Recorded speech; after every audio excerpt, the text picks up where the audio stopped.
Getup Srinu.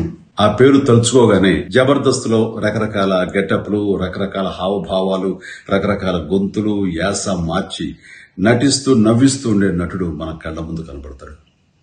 ఈ తరం యువ కామెడీ నటుల్లో నాకు ఇష్టమైన నటుడు గెటప్ శ్రీను. ఇప్పుడు తన హీరోగా వస్తున్న సినిమా రాజు యాదవ్. ట్రైలర్ చూశాను. ఏదో కొత్తదనం తప్పకుండా ఉంటుంది అనే చూసిన నాకు బాగుందనిపించింది.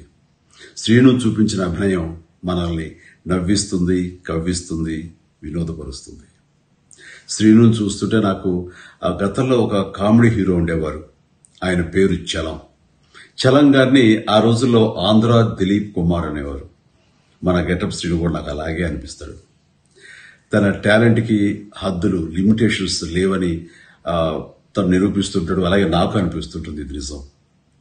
ఈ మే 24న రిలీజ్ కాబోయే రాజు యాదవ్ ఈ సినిమా మీ మెప్పు పొందుతుందని, తాను హీరోగా మీ మన్ననలు అందుకుంటాడని నేను ఆశిస్తున్నాను. ఈ సందర్భంగా నిర్మాతలకి, దర్శకుడు కృష్ణమాచారికి, యూనిట్ అందరికీ నా అభినందనలు, శుభాకాంక్షలు. Srinu, all the very best. God bless.